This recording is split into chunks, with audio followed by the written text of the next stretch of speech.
When talking about training the lower back to help improve its strength and resilience, a lot of work is done on the big erector spinae muscles, and we have done a video looking at exercise progressions for this.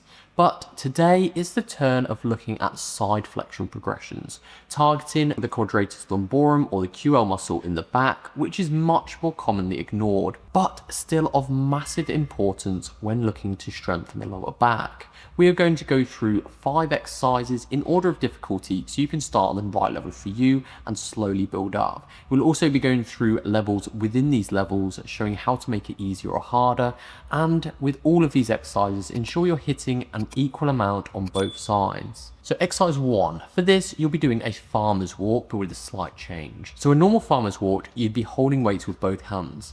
For this though, you'll be holding weight in just one hand. And this will put the opposite side QL into an isometric hold to stabilize your position.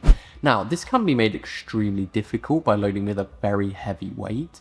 However, it's first on the list due to its scalability, because you can also make it very easy by holding a much lighter weight. So to do it, set your distance, walk it, and then swap to the other hand and return.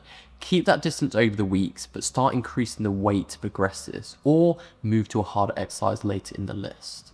You can also inadvertently add this kind of hold in with other exercises. If doing things like a split squat or a Bulgarian split squat, hold a weight on one side instead of two, so it works the QL at the same time.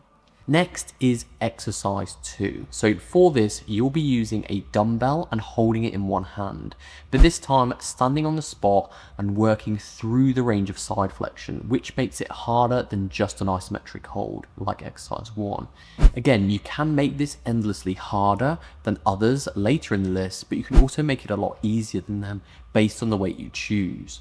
You can also make it easier by doing less range and working to build that up as well. So it's a perfectly scalable exercise that anyone can do to start working on the build up for this. You want to aim for it to be challenging you in around the 8 to 12 rep range. Just make sure you have weight in one hand. Don't be that person that has it in two.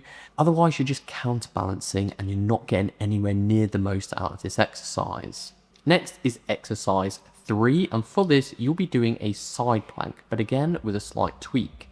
And this is something that can be also scaled. However, the easiest version of this can't be scaled as low as the others. So the easiest way to do it is with a knee on the ground.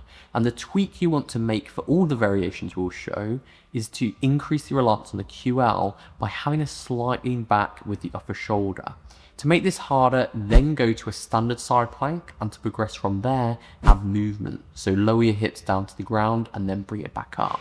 For side core strength with this, you want to be able to hold a normal side plank for a minute, both sides. Moving on to exercise 4, and this is pendulums. This will involve hanging from a bar, so already a difficult level, a bit harder than the others.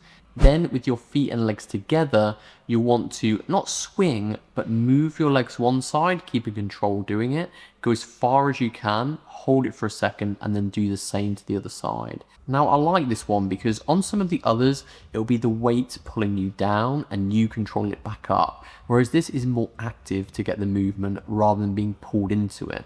It is, however, harder to progress this as much. You can make it harder by increasing reps and holding for longer on the contraction, and you can also do it holding weights with your feet. You'll only be able to build up so much with this. So if this is too easy after building to 15 reps a side and holding for a number of seconds on the contraction, then move on to exercise 5. And this brings us to the most challenging exercise and the ultimate for QL strength.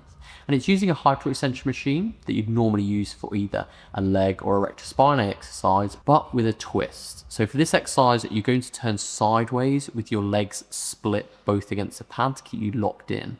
You can try top leg forward or the other way, whichever you find most comfortable.